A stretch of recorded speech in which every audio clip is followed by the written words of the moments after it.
Hi friends, ఈరోజు video వచ్చేసి కొబ్బరి బెల్లం తురుముతోటైతే మనము బొబ్బట్లు చేయబోతున్నాం. కొబ్బరి తురుము ఈ విధంగా తీసుకోండి. బెల్లము ఒక ముద్ద తీసుకోండి.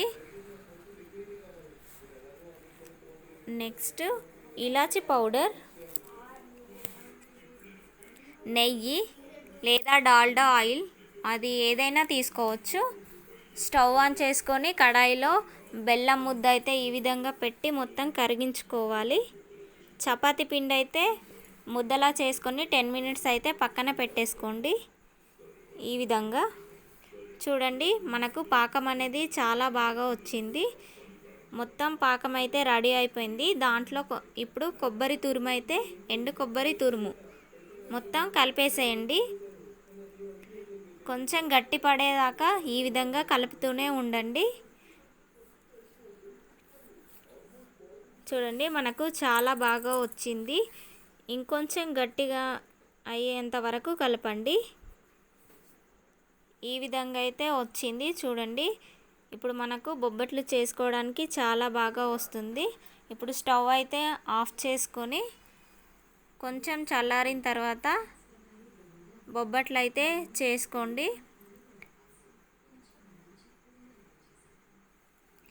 మొత్తం చల్లారిపోయింది. ఒక ముద్దను అయితే చేసి చూడండి ఏ విధంగా వస్తుందనేది.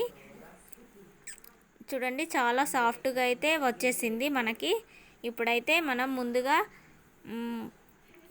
పిండి ముద్ద చేసుకొని పక్కన పెట్టేసుకున్నాం కదా.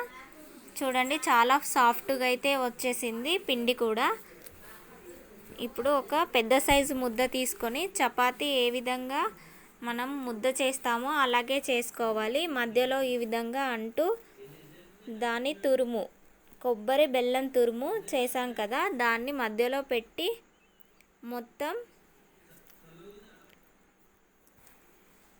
చూడండి మధ్యలో ఈ విధంగా పెట్టేసి మొత్తం రౌండ్గా అయితే అనేసి దాన్ని ఈ విధంగా కొంచెం కొంచెం అంటూ ప్రెస్ చేసుకోండి.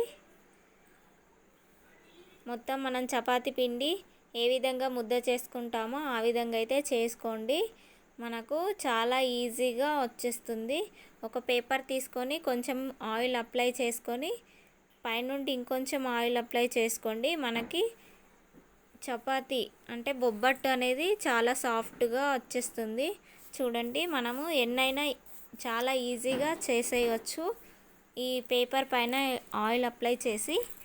చూడండి, చాలా బాగా వచ్చేసింది. ఇప్పుడు స్టవ్ ఆన్ చేసుకొని నాన్ స్టిక్ ప్యాన్ పెట్టుకొని 2 సైడ్స్ అయితే కాల్చుకోవాలి. నేనైతే కొంచెం ఆయిల్ వేసి కాలుస్తున్నాను. నెయ్యి కూడా వేసుకొని అయితే కాల్చుకోవచ్చు. చాలా బాగా వచ్చేసింది. చూడండి, చాలా టేస్టీ బొబ్బట్లు అయితే రెడీ అయిపోయాయి. మనం ఎప్పుడైనా పప్పు బెల్లంతోనే చేస్తాం, కానీ ఈ విధంగా ఒకసారి ట్రై చేసి చూడండి, చాలా టేస్టీగా అయితే వస్తాయి. చూడండి, చాలా బాగా వచ్చాయి. పిల్లలు కూడా చాలా ఇష్టంగా తింటారు.